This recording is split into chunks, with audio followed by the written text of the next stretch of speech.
বাংলাদেশে গুমের ঘটনায় ভারতের সম্পৃক্ততা খুঁজে পেয়েছে তদন্ত কমিশন। সত্য উদ্ঘাটন নামে এই সংক্রান্ত প্রতিবেদন দেয়া হয়েছে প্রধান উপদেষ্টা অধ্যাপক মুহাম্মদ ইউনূসের কাছে। আর এই খবর দিচ্ছে রাষ্ট্রীয় সংবাদ সংস্থা বাসস। এতে দুদেশের বন্দি বিনিময় কার্যক্রম ও আটক ব্যক্তিদের সম্ভাব্য পরিণতি সম্পর্কে গোয়েন্দা তথ্য তুলে ধরা হয়েছে। বলা হয়েছে, দেশে গুমের ঘটনায় ভারতের সম্পৃক্ততা জনসম্মুখে আলোচিত বিষয় হয়ে দাঁড়িয়েছে। আইন শৃঙ্খলা রক্ষাকারী বাহিনীর মধ্যে এ বিষয়ে একটি জোরালো ইঙ্গিত রয়েছে যে কিছু বন্দী এখনও ভারতের জেলে থাকতে পারে। এ বিষয়ে স্বরাষ্ট্র মন্ত্রণালয়কে বলা হয়েছে বন্দী নাগরিকদের খুঁজে বের করতে। প্রতিবেদনে দুটি আলোচিত ঘটনা উল্লেখ করা হয়েছে। এর একটি বাংলাদেশ সুপ্রিম কোর্ট প্রাঙ্গণ থেকে অপহৃত হয়ে ভারতীয় কারাগারে উপস্থিত হওয়া সুখরঞ্জন বালির প্রসঙ্গ, আর অন্যটি হল বিএনপি নেতা সালাউদ্দিন আহমেদের ঘটনা। পাশাপাশি ভারতীয় কর্তৃপক্ষ কতটা সম্পৃক্ত ছিল এবং দুদেশের জন্য এর তাৎপর্য কি তা সম্পূর্ণরূপে বোঝার জন্য আরও বিস্তারিত বিশ্লেষণ প্রয়োজন বলেও মনে করে সাবেক বিচারপতি মাইনুল ইসলাম চৌধুরী নেতৃত্বাধীন 5 সদস্যের কমিশন।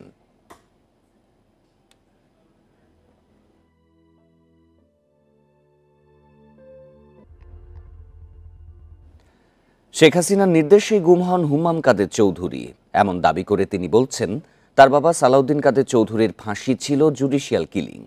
তার মতে, ক্যাঙ্গারু কোর্টের রায়ে ফাঁসি দেয়া নেতাদের পরিবারকে দমিয়ে রাখতেই গুমের শিকার হন তিনি সহ আরও 2 নেতার সন্তান, যার মূল পরিকল্পনাকারী শেখ হাসিনা। 2016 সালের 3 আগস্ট বাবা সালাউদ্দিন কাদের চৌধুরীর মামলা সংক্রান্ত কাজে ঢাকা জজ কোর্টে যাওয়ার সময় গুম হন ছেলে হুম্মাম কাদের চৌধুরী। এরপর প্রায় 7 মাস আয়নাঘরে থাকার পর 2017 সালে ধানমন্ডিতে তার বাসার কাছে সুলতানা কামাল মহিলা কমপ্লেক্সের পাশে তাকে রেখে যায় অপহরণকারীরা। তার দাবি, শেখ হাসিনার নির্দেশেই তাকে উঠিয়ে নিয়ে যাওয়া হয়। রাজনৈতিক কারণেই গুম হন তিনি। আমাদেরকে টার্গেট করা হয়েছিল যে আমরা সেকেন্ড জেনারেশন অথবা নেক্সট জেনারেশন যারা হয়তো রাজনীতির সাথে ইনভলভ হয়ে যাব। তো ওই বলে না যে গোড়ার থেকে যেন কেটে ফেলা হয়। এগুলো হয়তো অনেক মানুষের জন্য ভয়ঙ্কর একটা জিনিস, যে সত্যি কথা বলা। আমার বাবা এই সত্যি কথাগুলি বলে ফেলতো, ওটার কারণে হয়তো শেখ হাসিনা আমার বাবাকে একটু না বেশ কিছুটাই অপছন্দ করতো। তার অভিযোগ, মানবতাবিরোধী অপরাধের মামলায় তার বাবা সালাউদ্দিন কাদের চৌধুরীর পক্ষে অনেক তথ্য উপাত্তই তারা ট্রাইব্যুনালে উপস্থাপন করতে পারেননি। এমনকি তাদের পক্ষে বিদেশ থেকে আসা সাক্ষীদেরও দেশে আসার ভিসাও দেওয়া হয়নি। আমার এখানে বক্তব্য খুব সিম্পল। এই জিনিসটা একটা জুডিশিয়াল মার্ডার ছিল। এই আইসিটিটাও আওয়ামী লীগের একটা মেশিন ছিল, এটা একটা হত্যা করার মেশিন ছিল। আপনি ওখানে যে কোনো ব্যক্তিকে ঢুকিয়ে দেবেন, সে অন্যায় করুক আর না করুক, তার রায় একটাই হবে, সেটা হচ্ছে গিয়ে হত্যা আর ফাঁসি। হাসিনা সরকারের সময় ট্রাইব্যুনালের রায় বিচারক না লিখে বেলজিয়াম থেকে লেখা হতো দাবি করেন তিনি। আর এ কারণেই সাবেক আইন প্রতিমন্ত্রী কামরুল ইসলামকে কটাক্ষ করেন তার বাবা।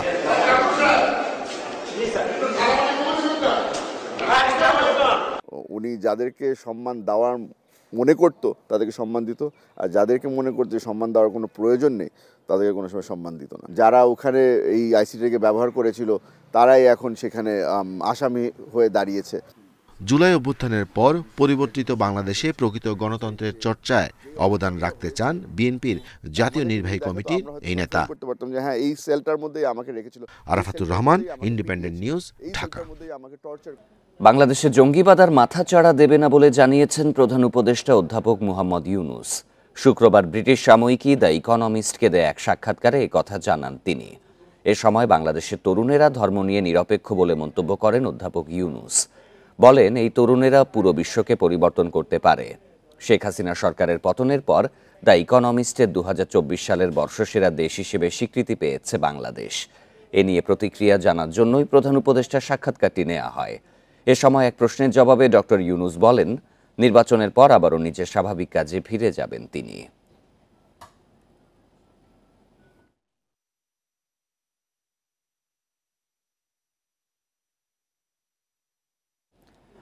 দেশে সংখ্যালঘু কিংবা সংখ্যাগুরু বলে কিছু নেই, সবাই দেশের নাগরিক।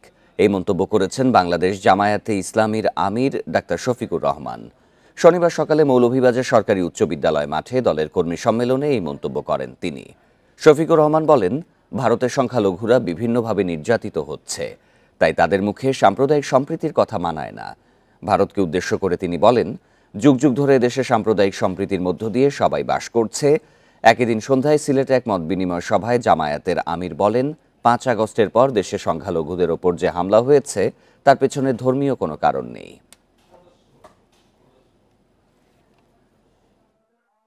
আমাদেরকে আপনারা সাম্প্রদায়িক সম্প্রীতির কথা বলেন, ভালো, আপনাদের নিজের চেহারা আয়নাতে একটু এর আগে দেখে নেন। আপনারা সেখানে যাদেরকে মাইনরিটি বলেন তাদের সাথে আপনারা কি আচরণ করেন। আমাদেরকে সাম্প্রদায়িক সম্প্রীতির সবক দিতে হবে না। যুগ যুগ ধরে এই দেশ সাম্প্রদায়িক সম্প্রীতির দেশ। যতদিন জনগণের ভোটের অধিকার নিশ্চিত হচ্ছে না ততদিন দেশে গণতন্ত্র প্রতিষ্ঠা হবে না বলে মন্তব্য করেছেন বিএনপি স্থায়ী কমিটির সদস্য নজরুল ইসলাম খান। বিএনপির সাথে আন্দোলনে অংশ নেয়া দলের নেতাদের দাবি, সরকার যেভাবে নির্বাচনের তারিখ দিয়েছে তা গ্রহণযোগ্য নয়। সংস্কারের অজুহাতে নির্বাচন নিয়ে টালবাহানা চলবে না। শনিবার বিএনপি লিয়াজো কমিটির সাথে বৈঠকে এসব কথা বলেন 12 দলীয় জোট নেতারা। সমসাময়িক রাজনীতি, আগামী নির্বাচন ও পঞ্চদশ সংশোধনী সহ দেশের বর্তমান রাজনৈতিক পরিস্থিতির মধ্যে বিএনপির সঙ্গে বৈঠক করেন 12 দলীয় জোটের নেতারা। শনিবার বিকেলে বিএনপির চেয়ারপারসনের কার্যালয়ে এই বৈঠক হয়। পরে 12 দলীয় জোটের নেতারা জানান, ফ্যাসিবাদ বিরোধী আন্দোলনের ঐক্যের মতো আগামীতেও বিএনপির সঙ্গে কিভাবে জোট কাজ করবে তা নিয়ে আলোচনা হয়েছে। 12 দলীয় জোট এবং বিএনপি এবং দেশের ফ্যাসিবাদ বিরোধী যে রাজনৈতিক শক্তিসমূহ দীর্ঘদিন যাবৎ যে আন্দোলন করে এসেছে, আমাদের সেই আন্দোলনের এবং সেই ঐক্যের প্রয়োজনীয়তা ফুরিয়ে যায় নাই। আগামীতে সেটা আরও গভীরভাবে অনুভূত হবে। একই ইস্যুতে পরে বিএনপি লিয়াজো কমিটির সাথে বৈঠকে বসে সমমনা রাজনৈতিক দলগুলোর নেতারা। তারা জানান, দেশে গণতন্ত্র প্রতিষ্ঠা করতে হলে দ্রুত নির্বাচন দিতে হবে। জনগণের সরকার প্রতিষ্ঠিত না হলে কোনো সমস্যা সমাধান হবে না। তাই গণতন্ত্র রক্ষার জন্য নির্বাচন খুবই জরুরি। সুনির্দিষ্টভাবে নির্বাচনের ডেট তারিখ দিতে হবে এবং আমরা এটাও চাই যে সংস্কারের নামে কালক্ষেপণ করে নির্বাচন দেরি করা ঠিক হবে না। বৈঠক শেষে লিয়াজো কমিটির প্রধান বিএনপির স্থায়ী কমিটির সদস্য নজরুল ইসলাম খান জানান, যতদিন জনগণের ভোটের অধিকার নিশ্চিত না হচ্ছে ততদিন দেশে গণতন্ত্র প্রতিষ্ঠা হবে না। ফ্যাসিবাদের পতন হয়েছে কিন্তু গণতন্ত্র পুনঃপ্রতিষ্ঠা হয় নাই। সেটা পুনঃপ্রতিষ্ঠা হবে যখন জনগণ অবাধে, নির্বিঘ্নে, শান্তিতে তার ভোটাধিকার প্রয়োগ করে এই রাষ্ট্র পরিচালনার দায়িত্ব তাদের নির্বাচিত প্রতিনিধিদের দিতে পারবেন। বৈঠকে দেশের বিদ্যমান রাজনৈতিক অবস্থা নিয়ে দলগুলোর সাথে আলোচনা হলেও চূড়ান্ত কোনো সিদ্ধান্ত হয়নি বলে জানায় বিএনপি। বনি ইবনে কামাল, ইন্ডিপেন্ডেন্ট নিউজ, ঢাকা। নরসিংদীতে এক ছাত্রদল কর্মীকে গুলি করে হত্যা করেছে দুর্বৃত্তরা। গত রাত 11:30টার দিকে সদর উপজেলার 5 দোনা বাজার মাছের আড়ত মসজিদের সামনে এই ঘটনা ঘটে। নিহত হুমায়ুন কবির মেহেরপাড়া ইউনিয়ন ছাত্রদলের কর্মী ছিলেন। স্বজনেরা জানান, রাতে 5 দোনা বাজার এলাকার একটি মাঠে হুমায়ুন সহ কয়েকজন ব্যাডমিন্টন খেলছিলেন। রাত 11টার দিকে একই এলাকার পরিচিত 2 যুবক হুমায়ুনকে কথা বলার জন্য ডেকে নিয়ে যায়। এরপরই গুলির শব্দ শোনা যায়। বুকে ও মাথায় গুলিবিদ্ধ অবস্থায় হুমায়ুনকে হাসপাতালে নেয়ার পর চিকিৎসক তাকে মৃত ঘোষণা করেন। হত্যার কারণ তদন্ত করে দোষীদের গ্রেপ্তারের চেষ্টা চলছে বলে জানিয়েছে পুলিশ। নিহত হুমায়ুনের বিরুদ্ধে মাদকসহ 4টি মামলা রয়েছে।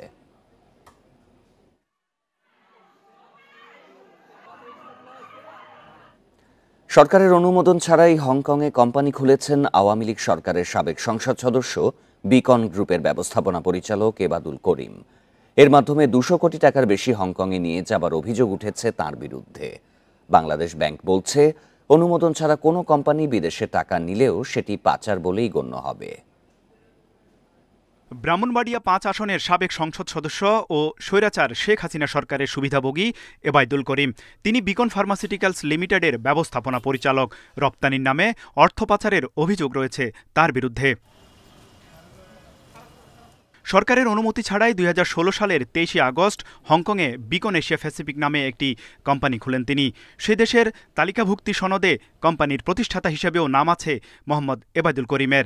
আর ঠিকানা হংকংয়ের নাথান রোডের বেল হাউসে। ওই সময় বিকন এশিয়া প্যাসিফিকের নামে হংকংয়ের HSBC ব্যাংকের একটি শাখায় অ্যাকাউন্ট খোলেন এবাদুল করিম।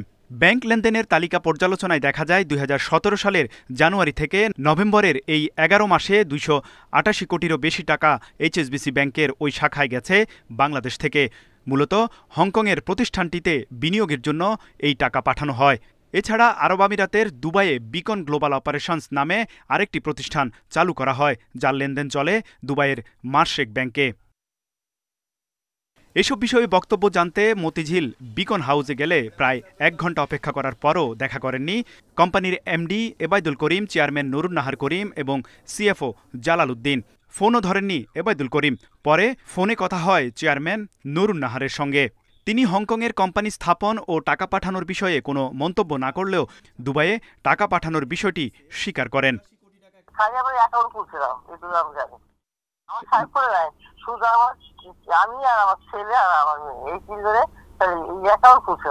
এ বিষয়ে বাংলাদেশ ব্যাংক জানায়, বিদেশে কোম্পানি খোলার ক্ষেত্রে গভর্নরের নেতৃত্বে ১৫ সদস্যের বাছাই কমিটির অনুমতি নিতে হয়, অন্যথায় সেটা অর্থ পাচার বলে গণ্য হবে।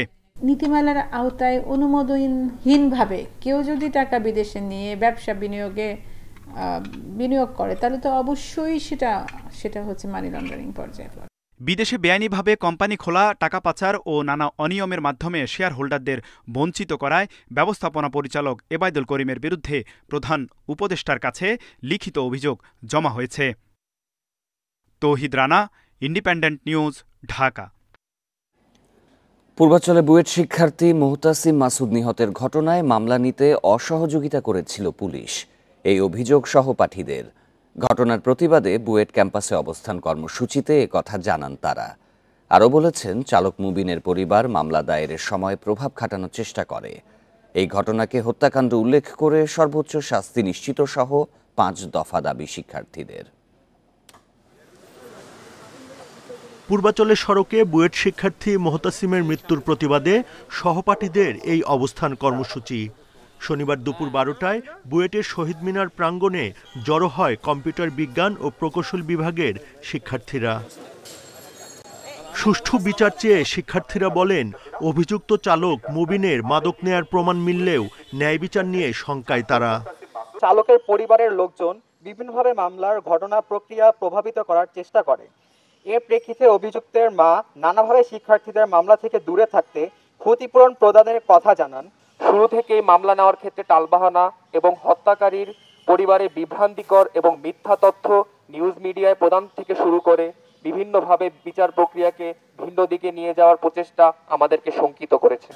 অভিযুক্তদের আইনজীবী গণমাধ্যমে বিভ্রান্তিকর তথ্য দিচ্ছেন বলেও অভিযোগ বিক্ষোভকারীদের। লিখিত বক্তব্যে নিহতের সহপাঠীরা জানান, মামলা দায়েরের সময়ও প্রভাব খাটানোর চেষ্টা করা হয়। এছাড়া শুরুতে পুলিশের অসহযোগিতার অভিযোগও তোলা হয়েছে। ইতিমধ্যে আমরা দেখতে পাচ্ছি যে অভিযুক্তদের আইনজীবী গণমাধ্যমে বিভিন্ন রকমের বিভ্রান্তিমূলক তথ্য দিয়ে ঘটনাকে ধামাচাপা দেওয়ার চেষ্টা করছেন। একই সাথে কিছু সংবাদ মাধ্যমেও এই হত্যাকাণ্ডকে দুর্ঘটনা বলে অপপ্রচারের চেষ্টা চালানো হচ্ছে। আমরা এই অপপ্রচারে তীব্র নিন্দা জানাই। শুক্রবার রাত ৩টার দিকে পুলিশ চেকপোস্টে মুহতাসিমের মোটরসাইকেলকে ধাক্কা দেয় দ্রুতগতির প্রাইভেট কার। এতে ঘটনাস্থলেই মারা যান তিনি। আহত হন বুয়েটের সিএসসির আরও ২ শিক্ষার্থী মেহেদি হাসান ও অমিত সাহা। গাড়িটি চালাচ্ছিলেন অবসরপ্রাপ্ত সেনা কর্মকর্তা আবদুল্লাহ আল মামুনের ছেলে মুবিন আল মামুন। Buddhadeb Kundu, independent news, Dhaka. জনগণকে সেবা দিতে ব্যর্থ র্যাব, তাই কোনোভাবেই এই বাহিনী রাখা ঠিক হবে না বলে মন্তব্য করেছেন গুম সংক্রান্ত কমিশনের সদস্য নূর খান। শনিবার বিকেলে রাজশাহীর মুক্তমঞ্চে মায়ের ডাক আয়োজিত গণজমায়েতে এই মন্তব্য করেন তিনি। নূর খান বলেন, গুম খুনের সাথে যুক্ত কোনো বাহিনীকে বহাল রাখা ঠিক হবে না। পুলিশ বাহিনীতে সেনা সদস্যদের অংশগ্রহণ নতুন সমস্যা তৈরি করবে। পুলিশের কাজ পুলিশকে দিয়েই করানো উচিত বলে মত তার। এ সময় বিভিন্ন সময় নিখোঁজ ব্যক্তিদের সন্ধানে ব্যবস্থা নিতে সরকারকে আহ্বান জানান তিনি। আর গুম ও খুনের সাথে জড়িতদের দৃষ্টান্তমূলক শাস্তির দাবি জানান ভুক্তভোগী পরিবারের সদস্যরা। ভয়াবহ ঘটনার পর একটি খুনি হিসাবে পরিচিত বাহিনীকে সমাজে রাখা হবে কি হবে না, এই ব্যাপারে আমাদের স্পষ্ট আমাদের মন্তব্য হচ্ছে যে এই ধরনের বাহিনী জনগণের সেবা করতে পারে না। আর এরকম একটি বাহিনীকে কোনোভাবেই আর রাখা ঠিক হবে না। বিগত সময়ে করা সব অপরাধের জন্য পুলিশ বাহিনী লজ্জিত বলে মন্তব্য করেছেন আইজিপি বাহারুল আলম। শনিবার দুপুরে সিলেট মেট্রোপলিটন পুলিশ কমিশনারের কার্যালয়ে বিভিন্ন ইউনিটের কর্মকর্তাদের সাথে মতবিনিময় সভায় তিনি এই মন্তব্য করেন। আইজিপি বলেন, আওয়ামী লীগ সরকারের সময় পুলিশের ওপর রাজনীতিবিদদের নেতিবাচক প্রভাব ছিল। 15 বছরে এমন কোনো অন্যায় নেই যা পুলিশকে দিয়ে করানো হয়নি। সেজন্য পুলিশ প্রশাসন লজ্জিত। তিনি আরও বলেন, পুলিশকে পুনর্গঠন করার চেষ্টা করছে সংস্কার কমিশন। তাদের সুপারিশের পরেই বাহিনী সংস্কার হবে। 5ই আগস্ট দেশের বিভিন্ন থানা থেকে 6000 অস্ত্র লুট হয়েছে জানিয়ে আইজিপি বলেন, এখনও 2000 অস্ত্র উদ্ধার করা যায়নি। গত 15 বছরে আমরা দলীয়ভাবে আমাদের উপরে প্রভাব এত বেশি, কুপ্রভাব এত আসছে যে আমরা হেন অন্যায় নাই আমরা করি নাই। আপনারা জানেন, আমরাও জানি, এবং এটার জন্য আমরা অবশ্যই আমরা অত্যন্ত দুঃখিত, অত্যন্ত লজ্জিত। আমরা যানজট নিয়ন্ত্রণে ব্যাটারি রিকশাকে লাইসেন্স দিয়ে করের আওতায় আনার সুপারিশ করেছেন ডিএমপি কমিশনার শেখ মোহাম্মদ সাজ্জাদ আলী। শনিবার দুপুরে রাজধানীর কাকরাইলে পুলিশ, ছাত্র জনতা এবং রমনা মডেল থানা এলাকার নাগরিকদের সঙ্গে মতবিনিময় সভায় তিনি এই সুপারিশ করেন। ডিএমপির এই সুপারিশকে স্বাগত জানিয়েছেন চালকরা। রাজধানীর নিত্য যাত্রীদের অসহনীয় ভোগান্তির নাম যানজট। অন্য অনেক কারণের সাথে কয়েক বছর ধরে যুক্ত হয়েছে ব্যাটারি রিকশা। অনিরাপদ এ যানের বেপরোয়া চলাচলের কারণে ঘটছে দুর্ঘটনা, সড়কে দেখা দিচ্ছে বিশৃঙ্খলা, অসহায় ট্রাফিক পুলিশ। আদালতের নির্দেশে কয়েকবার অটোরিকশা বন্ধের উদ্যোগ নেওয়া হলেও প্রতিবাদ ও বিক্ষোভের মুখে তা কার্যকর হয়নি। এ পরিস্থিতিতে রাজধানীর যানজট নিয়ন্ত্রণে ব্যাটারি চালিত রিকশাকে লাইসেন্স দিয়ে করের আওতায় আনার সুপারিশ করেছে ডিএমপি। অটোরিকশাকে একটা সীমিত নাম্বারে আনতে হবে, যেই শহরে কত অটোরিকশা আমরা অ্যাকোমোডেট করতে সক্ষম, এবং তাদেরকে লাইসেন্স দিতে হবে এবং তাদেরকে একটা ট্যাক্সও দিতে হবে, ট্যাক্সের আনতে হবে। আপনি সরকারের জনগণের টাকায় তৈরি রাস্তা ব্যবহার করবেন অথচ ট্যাক্স দিবেন না, এটা তো পৃথিবীর কোথাও নেই এরকম। ডিএমপি কমিশনারের সুপারিশকে স্বাগত জানিয়েছে অটোরিকশা চালকরা। দাবি জানিয়েছেন যথাযথ প্রশিক্ষণ দেওয়ার। আগে তো প্রশিক্ষণটা দিতে হবে। আমাদের ভিতরে অনেকজনের সব ধরেন আমি সহ চালাইতে গেলে কেউ নিয়ম শৃঙ্খলা মানে না। আগে এই ক্ষেত্রে আসতে হবে, তারপরে না ড্রাইভিং লাইসেন্স। সবাই রায় দিয়ে আমগুলো লেগে সবাই আমরা কর্মস্থানটা কইরা খাইতে পারো, আমগুলো লেগে ভালো। বুয়েটের অ্যাক্সিডেন্ট রিসার্চ ইনস্টিটিউটের তথ্য অনুযায়ী জানুয়ারি থেকে অক্টোবর পর্যন্ত ব্যাটারি চালিত 3 চাকার যানবাহনের কারণে সারা দেশে দুর্ঘটনা ঘটেছে 900টি। এর মাঝে 582টি ছিল মারাত্মক। রাজধানীর সড়কে চলাচল করে প্রায় 12 লাখ অটোরিকশা। সুলতানা জাহান মিতু, ইন্ডিপেন্ডেন্ট নিউজ, ঢাকা। পুরোপুরি কাজ শেষ না হলেও জানুয়ারিতে চট্টগ্রাম এলিভেটেড এক্সপ্রেসওয়েতে চলাচলকারী গাড়িকে গুনতে হবে টোল। কয়েক দফা কমিয়ে ইতিমধ্যে চূড়ান্ত হয়েছে টোলের হার। 10 ধরনের গাড়ি চলতে পারলেও এলিভেটেড এক্সপ্রেসওয়েতে চলতে পারবে না মোটরসাইকেল ও ভারী ট্রাক। আনুষ্ঠানিকভাবে চলাচল শুরু না হলেও কয়েক মাস থেকে চট্টগ্রামের প্রথম এলিভেটেড এক্সপ্রেসওয়েতে পরীক্ষামূলকভাবে চলাচল করছে যানবাহন। কয়েকবার টোল হার নির্ধারণ হলেও নানা সমালোচনার পর এবার 10 ধরনের গাড়ির টোল হার চূড়ান্ত করেছে চট্টগ্রাম উন্নয়ন কর্তৃপক্ষ সিডিএ। আমরা একটু আবার আপিল করেছিলাম মন্ত্রণালয়ের মাধ্যমে বর্তমান সরকারের আমলে। এখন বর্তমান সরকার সেটা কিন্তু খুব কনসিডারেবলি দেখেছে এবং মন্ত্রণালয় সেভাবে আমাদের নির্দেশনা দিয়েছে। ওই টোল যেটা নির্ধারণ করেছে এটা আগের চেয়ে অনেক কম এবং সহনীয় আছে, মানুষ দিতে পারবে। এলিভেটেড এক্সপ্রেসওয়েতে চলাচলে অনুমোদন পাওয়া সিএনজি অটোরিকশাকে টোল দিতে হবে 30 টাকা, কার 80 টাকা, মিনিবাসকে 200 টাকা টোল দিতে হবে। ভেহিকলগুলোকে আগে থেকেই তারা যেন আমি ওখানে গিয়ে উঠব সেইভাবেই সে অগ্রসর হবে, আরেকজন এখান থেকে উঠবে সেইভাবে অগ্রসর হবে। তাহলে র্যাম্পগুলা ওদের সুবিধার জায়গায় নামানো দরকার। গত বছরের 14 নভেম্বর তড়িঘড়ি করে এলিভেটেড এক্সপ্রেসওয়ের উদ্বোধন হয়। প্রায় 4370 কোটি টাকা ব্যয়ে নির্মিত এলিভেটেড এক্সপ্রেসওয়ের দৈর্ঘ্য 15 কিলোমিটার। আলমগীর সবুজ, ইন্ডিপেন্ডেন্ট নিউজ, চট্টগ্রাম। চট্টগ্রামে ফুটপাত দখলমুক্ত করতে উচ্ছেদ কাজ শুরু করেছে সিটি কর্পোরেশন। প্রতিদিন মধ্যরাতে নগরীর বিভিন্ন স্থানে ঝটিকা অভিযান পরিচালনা করছে সংস্থাটি। গতরাতে নগরীর চকবাজার এলাকার বিভিন্ন সড়কে অভিযান চালানো হয়। এ সময় ফুটপাতে থাকা মালপত্র, ভ্যান, বিভিন্ন প্রতিবন্ধক স্থাপনা সরিয়ে নেওয়া হয়। চট্টগ্রাম সিটি মেয়রের একান্ত সচিব মারুফুল ইসলাম জানান, মেয়রের নির্দেশে এই কার্যক্রম শুরু করা হয়েছে।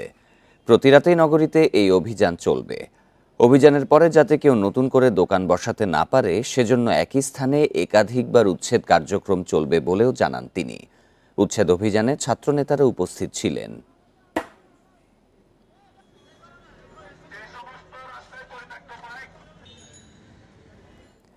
নাটোরের কাশিমপুর কেন্দ্রীয় মহাশ্মশান মন্দিরে ডাকাতের হামলায় সেবায়েত তরুণ দাস নিহতের ঘটনায় এখনো কোনো মামলা হয়নি, কাউকে আটকও করা যায়নি। ময়নাতদন্তের জন্য মরদেহ রাখা হয়েছে সদর হাসপাতালের মর্গে। হত্যায় জড়িতদের গ্রেপ্তারে অভিযান চলছে বলে জানায় পুলিশ। প্রায় 2 যুগ ধরে কাশিমপুর কেন্দ্রীয় মহাশ্মশান মন্দিরে কাজ করতেন তরুণ দাস। শনিবার সকালে সেই মন্দিরের মেঝেতেই পাওয়া যায় তরুণ দাসের মরদেহ। তার হাত পা মুখ বাঁধা রক্তাক্ত দেহ দেখতে পেয়ে পুলিশে খবর দেয় মহাশ্মশানের কর্মচারীরা। মন্দিরের পুরোহিত জানান, লোহার গ্রিল কেটে মূল গেট ভেঙে মন্দিরে ঢোকে দুর্বৃত্তরা। মন্দির থেকে কাঁসা, পিতল ও তামার 6 থেকে 7 মণ ওজনের বাসনপত্র নিয়ে গেছে ডাকাতরা। এছাড়া চুরি গেছে অন্যান্য মালামালও। মন্দিরের সমস্ত গেট ভাঙা এবং মন্দিরের ভিতরে প্রবেশ করে সেখান থেকে সব টাঙ্ক সব ভাঙা। এখানে শুধুমাত্র তামা, পিতল, কাঁসা এগুলো প্রচুর পরিমাণে থাকে, কয়েক মণ থাকে। বিভিন্ন ঘরে বিভিন্ন ট্রাঙ্কে বা বিভিন্ন মন্দিরে পূজার নিত্য কাজে বা কিছু স্টক থাকে, এগুলো কিছুই নাই। সেবায়েত তরুণ দাসের মরদেহ ময়নাতদন্তের জন্য পাঠানো হয় সদর হাসপাতালের মর্গে। এই হত্যাকাণ্ডে হতবাক নিহতের স্বজন ও মন্দির সংশ্লিষ্টরা। দ্রুত দোষীদের বিচারের আওতায় আনার দাবি তাদের। আমার বাবা তো ধরেন 2000 সাল থেকে এখানে থাকতো, সবার সাথে ভালোবাসা নিয়ে থাকতো। তা আমার বাবাকে যারা যেভাবে মারছে, আমি একটা সুস্থ আইনের কাছে বিচার চাই। এটা মনে হচ্ছে হত্যাকাণ্ড। পোস্টমর্টম করার পরে মোটামুটি আরও নিশ্চিত হওয়া যাবে যে হত্যাকাণ্ডের পিছনে কারা আছে। আমরা এই বিষয়ে আইনগত বিষয়টা প্রক্রিয়াধীন আছে এবং আমরা আসামি গ্রেপ্তারের চেষ্টা করছি এবং ঘটনার মূল রহস্য উদ্ঘাটন করে আপনাদেরকে পরে বিস্তারিত জানানো হবে। এর আগে শুক্রবার জেলার হালতিবিলে এক অটো চালকের মরদেহ উদ্ধার করা হয়। এ নিয়ে এ মাসেই জেলায় 3টি হত্যাকাণ্ড ঘটল। Independent news. রাজধানীর গ্রিন লাইফ হাসপাতালে ওপেন হার্ট সার্জারিতে রোগীর মৃত্যুর পর উঠেছে ভুল চিকিৎসার অভিযোগ। শনিবার রাতে এই ঘটনায় হাসপাতালে হট্টগোল করেন নিহতের স্বজনেরা। তাদের অভিযোগ, মৃত্যু 3.5 ঘন্টা পর পরিবারকে জানানো হয়। ঘটনা ধামাচাপা দিতে টাকা ও চাকরির প্রলোভনও দেখানো হয়। চিকিৎসায় অবহেলা নাকচ করলেও ঘটনা তদন্ত করবে হাসপাতাল কর্তৃপক্ষ। আর অভিযোগের ভিত্তিতে ব্যবস্থা নেওয়ার কথা জানিয়েছে পুলিশ। বাবার মৃত্যুতে এভাবেই কান্নায় ভেঙে পড়েন মেয়ে ফারজানা আক্তার। তাকে সান্ত্বনা দেওয়ার চেষ্টা করেন স্বজনরা। প্রিয়জনকে হারিয়ে বেদনার্ত সবাই। হৃদরোগে আক্রান্ত মোশাররফ হোসেনকে বুধবার ভর্তি করা হয় গ্রিন রোডের গ্রিন লাইফ হাসপাতালে। পরিবার বলছে, অপারেশনের আগেও স্বাভাবিক ছিলেন তিনি। তবে সন্ধ্যায় ওপেন হার্ট সার্জারি করতে গিয়ে তার মৃত্যু হয়। স্বজনদের অভিযোগ, অপারেশন করতে গিয়ে রোগীর মৃত্যুর পর ছলচাতুরির আশ্রয় নেয় কর্তৃপক্ষ। মৃত্যুর খবর পরিবারকে 3.5 ঘন্টা পর জানানো ছাড়াও দেয়া হয় অর্থ ও চাকরির প্রলোভন। আমাদের সামনে চলাবিধা উপার্জনের ক্ষমতা যে সে নিয়ে গেল, তার একটা ভুল চিকিৎসার কারণে এই দায়বহর কে নিবে? আমি এই দায়বহর এই গ্রিন লাইফ হাসপাতালের কর্তৃপক্ষকে আমি দিচ্ছি। মঞ্জুরুল আলম স্যার আমাকে আর কি আমার পড়ালেখার খরচ প্লাস বছর পড়ালেখা শেষে গ্রিন লাইফ উনি আমার জব দিয়ে দিবে, এটা স্যার আমার অফার করছে। যাওয়ার সময় 5000 টাকা। এবং স্যার যখন বেরোলো দ্বিতীয়বার ওনার যে অ্যাসিস্ট্যান্ট জুয়েল, ওই জুয়েলের কাছে নাকি অন্য একটা স্যার আবার 5000 টাকা দিচ্ছে, যেটা পেশেন্টদের দিও। এদিকে চিকিৎসায় অবহেলার দাবি অস্বীকার করেছে হাসপাতাল কর্তৃপক্ষ। তবে ঘটনার তদন্ত করে কারো গাফিলতি পেলে ব্যবস্থার আশ্বাস তাদের। সার্জন ছাড়া শুরু করা হয় না, সার্জনই কাজটা করেন, কিন্তু ওই যে ড্রেসিং, পেশেন্টকে বেডিতে তোলা, পজিশনিং করা, একটু সব দেওয়া, মুছে যে রেডি করা, এটা তো সবসময় সার্জনের লাগে না। এখানে টিম যারা থাকেন তারপরে অ্যানেস্থেসিয়া দেওয়া। পুলিশ বলছে, পরিবারকে দেয়া হাসপাতালের বিল ভাউচারে অসঙ্গতি পাওয়া গেছে। অভিযোগের ভিত্তিতে পরবর্তী ব্যবস্থা নেওয়া হবে। একটা বিষয়ে যেটা আমি মেনলি দেখলাম, সেটা ওনাদের ম্যানেজমেন্টের একটা সমস্যা আছে, সেটা হলো আপনার ওই টাকা দেওয়ার পরে যে একটা পাকা রিসিপ্ট দেওয়ার কথা, সেটা ওনারা না দিয়ে হাতে লেখা একটা রিসিপ্ট দিচ্ছে। ওনারা যদি আমাদের এখানে আসে, যদি কোনো কমপ্লেন করেন, আমরা সেইভাবে। রোগীর মৃত্যুর খবরে চিকিৎসক ও কর্তৃপক্ষের বিরুদ্ধে শাস্তির দাবি করে রাতে হাসপাতালে হট্টগোল করেন ক্ষুব্ধ স্বজনরা। ঘটনাস্থলে আসে পুলিশ। পরে রাত 3টার দিকে মরদেহ নিয়ে যায় পরিবার। জাহিদুল ইসলাম, ইন্ডিপেন্ডেন্ট নিউজ, ঢাকা। ভাঙা হবে না কিশোরগঞ্জের হাওরের অলওয়েদার সড়ক, জানিয়েছেন সড়ক পরিবহন ও সেতু উপদেষ্টা মুহাম্মদ ফাউজুল কবির খান। যদিও গেল নভেম্বরে সিলেট অঞ্চলে বন্যা ঠেকাতে সড়কটির কিছু অংশ ভেঙে ফেলার ইঙ্গিত দিয়েছিলেন মৎস্য ও প্রাণী সম্পদ উপদেষ্টা, তবে সেতু উপদেষ্টা বলেছেন বন্যা মোকাবিলায় হাওরের নদী খননেই জোর দেয়া হচ্ছে। এটি 2022 সালের চিত্র। ভারতের মেঘালয় থেকে নেমে আসা পানির ঢলে ভেসে যায় সুনামগঞ্জ। এর আগে কখনোই এমন ভয়াবহ বন্যার মুখোমুখি হয়নি সুনামগঞ্জবাসী। টানা কয়েকদিন পানির নিচে থাকে শহরসহ প্রায় সব উপজেলা। এই বন্যায় তলিয়ে যায় সিলেটও, শহরের উঁচু এলাকাগুলোতেও পানি ঢুকে পড়ে। এই পরিস্থিতির জন্য সে সময় অনেকেই কিশোরগঞ্জের হাওরে অলওয়েদার সড়ককে দায়ী করেন। এই সড়কের মাধ্যমে পানির প্রবাহ আটকে দেওয়া হয়েছে বলেও অভিযোগ তোলেন পরিবেশবাদীরা। গেল নভেম্বরে সিলেটে এক কর্মশালায় প্রাণীসম্পদ উপদেষ্টা বলেন, বন্যা ঠেকাতে প্রয়োজনে অলওয়েদার সড়কের কিছু অংশ ভেঙে ফেলা হবে। এ নিয়ে প্রতিবাদও জানিয়েছিল হাওরাঞ্চলের মানুষ। প্রকৃতির ক্ষতি করছে, যেটা পরিবেশের ক্ষতি করছে, সেটাকে আমাদেরকে ঠিক করতেই হবে। তো ফলে ওই দরকার হলে ওই রাস্তা কিছু ভেঙে যদি আমাদেরকে পানি চলাচলের ব্যবস্থা করতে হয়, সেটা করতে হবে। তবে সে পথে হাঁটছে না সরকার। শনিবার কিশোরগঞ্জে সড়ক পরিবহন ও সেতু উপদেষ্টা জানান, সড়কটি ভাঙার কোনো পরিকল্পনা নেই তাদের। বন্যা মোকাবেলায় হাওরের সব নদী খননে জোর দিচ্ছেন উপদেষ্টা। এখন এটার ভালো মন্দ নিয়ে আমরা আর বিতর্ক করব না, কিন্তু এইটার ফলে সৃষ্ট যেসব অসুবিধা সৃষ্টি হয়েছে সেগুলোকে আমরা সমাধান করার চেষ্টা করব। আওয়ামী লীগ সরকারের আমলে কিশোরগঞ্জের হাওরে অলওয়েদার সড়ক নির্মাণ হয়, তবে এ কাজে পরিবেশের উপর প্রভাব যাচাই না করার অভিযোগ দীর্ঘদিনের। Hasan Kamrul, independent news. সংস্কার ও প্রকল্প বাস্তবায়নে ধীরগতি, বাজেট সংকট সহ নানা কারণে দেশের 5 জেলার বিভিন্ন সড়কের বেহাল দশা। বেহাল এসব সড়ক যেমন সাধারণ মানুষের দুর্ভোগের কারণ হয়ে দাঁড়িয়েছে, পাশাপাশি সড়কগুলোতে প্রায়শই ঘটছে দুর্ঘটনা। পদ্মা ও কালনা সেতুর মাধ্যমে খুব সহজে নড়াইলে বাস, ট্রাক সহ ভারী যানবাহন প্রবেশ করতে পারছে, তবে এ ধরনের বড় যানবাহন চলাচলের জন্য নেই প্রশস্ত সড়ক। কালনা সড়ক থেকে নড়াইল হয়ে যশোর পর্যন্ত 56 কিলোমিটার সড়কের বেহাল দশা। ছোট ছোট খানাখন্দ ও ঝুঁকিপূর্ণ বাঁকের কারণে প্রায়ই ঘটছে দুর্ঘটনা। এতে ভোগান্তিতে সড়ক ব্যবহারকারীরা, অন্যদিকে ট্রাফিক নিয়ন্ত্রণে হিমশিম অবস্থা পুলিশের।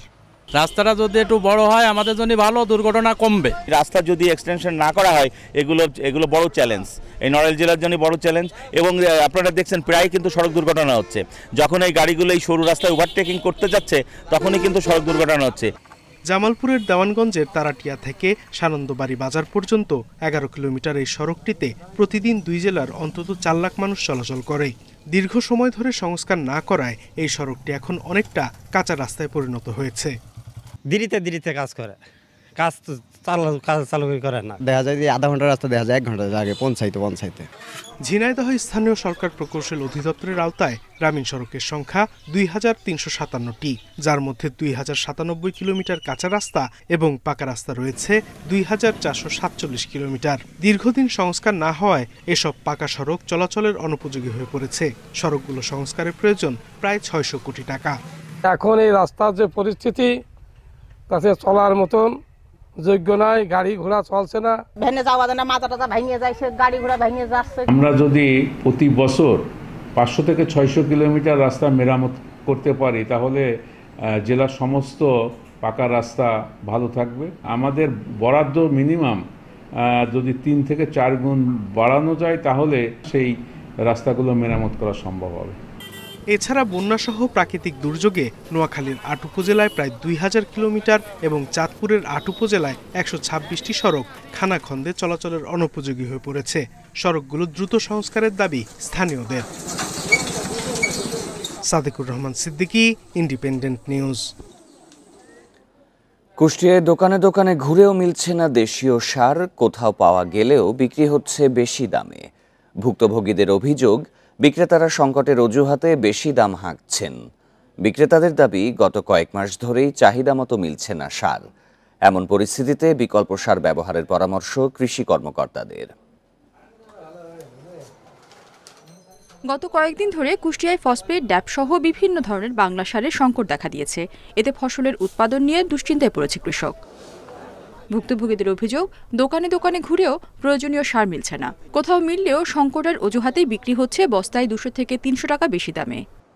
সারের যে দাম, আর সার তো আমরা পাইনি ঠিক মতো। অন্য বছরের সাহেবের বেশি, মেলা বেশি, মানে বস্তার পর 300-400 টাকার বেশি। 1100-1200 টাকা বস্তা, সেই সার এখন 1400 থেকে 1550 টাকা পর্যন্ত। বিক্রেতাদের দাবি, গত কয়েক মাস ধরে চাহিদা মতো সার পাচ্ছেন না। আমাদের বরাদ্দ দিতে হবে বিসিআইসি, তারপরে আমরা মালটা পাবো। তারা বলছে ভাই মাল নেই, আমার দোকানে এসে কি দিতে, আমি বলি ভাই মাল নেই, কি করার।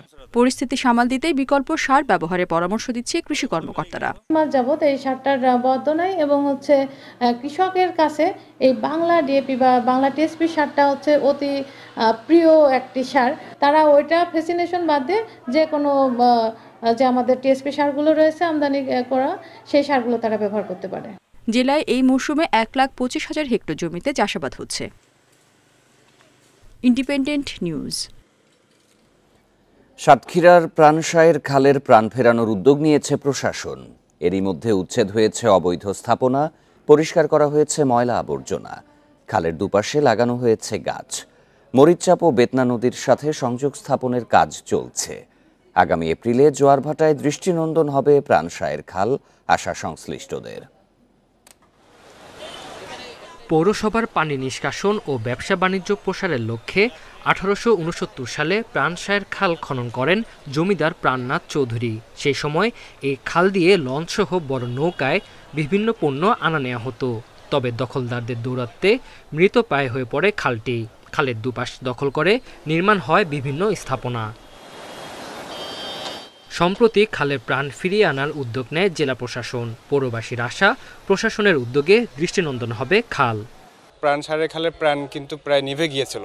সম্প্রতি জেলা প্রশাসনের উদ্যোগে এই খালের প্রাণ ফেরাতে কিন্তু বৃক্ষরোপণ এবং বিভিন্ন উদ্যোগ গ্রহণ করা হয়েছে। এখনই দরকার খালের পরিচর্যা এবং ওইখানে যে গাছগুলি লাগানো হয়েছে এই পরিচর্যার জন্য ওর সাথে যারা সংলগ্ন দোকানদার আছেন তাদেরকে যুক্ত করে দেওয়া এবং নাগরিকদেরও একটি বড় অংশ এটি মনিটর করার জন্য দরকার। এরই মধ্যে ময়লা আবর্জনা পরিষ্কার, অবৈধ স্থাপনা উচ্ছেদ ও খালের দুপাশে গাছ লাগানোর কাজ শুরু করেছে প্রশাসন। এছাড়া জনসচেতনতা বাড়াতে চলছে অভিযান। পৌরসভার অংশ যেটুকু আছে, পৌরসভার যারা প্রশাসক বা কর্মকর্তা আছেন তাদেরকে বলেছি যে তারা যেন এই দুই ধারে দৃষ্টিনন্দন করার জন্য যা করবেন সেটা যেন করে। আমরা সামগ্রিকভাবে এই খালের উন্নয়নের জন্য আমরা কাজ করে যাচ্ছি। বেতনা নদীর সাথে প্রাণসায়ের খালের সংযোগ স্থাপন করতে স্লুইস গেট সংস্কারের উদ্যোগ নিয়েছে পানি উন্নয়ন বোর্ড। 2025 সালের এপ্রিলে খালটি দৃষ্টিনন্দন হবে বলে আশা সবার। স্লুইস নষ্ট অবস্থায় আছে, সেটিও আমরা মেরামতের উদ্যোগ গ্রহণ করেছি। আশা করছি যে 2025-এর ফেব্রুয়ারি নাগাদ মেরামত কাজ সম্পন্ন হলে বেতনার সাথেও যে সংযুক্তি সেটি কিন্তু স্থাপিত হবে এবং পূর্ণাঙ্গভাবে প্রাণসায়ের খালের এক প্রান্ত থেকে আরেক প্রান্তের যে জোয়ার ভাটার ব্যাপারটি সেটি কিন্তু অ্যাক্টিভ হবে। 14 কিলোমিটার দীর্ঘ খালটি জেলা শহরের পরিবেশ রক্ষায় গুরুত্বপূর্ণ ভূমিকা পালন করে। Independent news. ভোর থেকে ঘন কুয়াশায় ঢাকা রাজধানী সহ দেশের বিভিন্ন এলাকা। এই অবস্থা থাকতে পারে আরও 2-3 দিন। এর মধ্যে দেয়া হয়েছে বৃষ্টির পূর্বাভাস। সেক্ষেত্রে তাপমাত্রা কমতে পারে 3 ডিগ্রি সেলসিয়াস পর্যন্ত। এদিকে বঙ্গোপসাগরের নিম্নচাপটি লঘুচাপে পরিণত হওয়ায় নামিয়ে নিতে বলা হয়েছে সমুদ্র বন্দরের সতর্ক সংকেত। তবে মাছ ধরা নৌযানকে থাকতে হবে উপকূলের কাছাকাছি। আজ ঢাকাসহ দক্ষিণাঞ্চলের কিছু এলাকায় বৃষ্টির পূর্বাভাস রয়েছে। আর রাতে সারা দেশের তাপমাত্রা কিছুটা কমতে পারে। মধ্যরাত থেকে সকাল পর্যন্ত উত্তরাঞ্চলে মাঝারি ধরনের কুয়াশা পড়তে পারে বলেও জানিয়েছে আবহাওয়া অধিদপ্তর।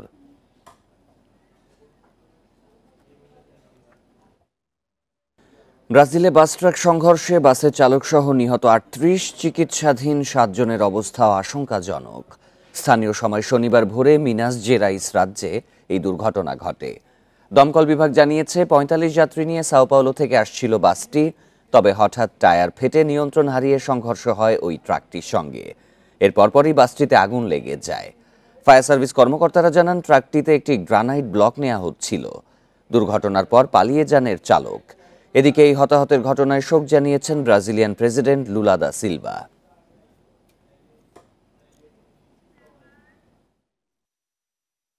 এই ছিল বিরতিহীন সংবাদে। আরও বিস্তারিত জানতে চোখ রাখুন ফেসবুক, ইউটিউব এবং এক্সে। ধন্যবাদ সবাইকে।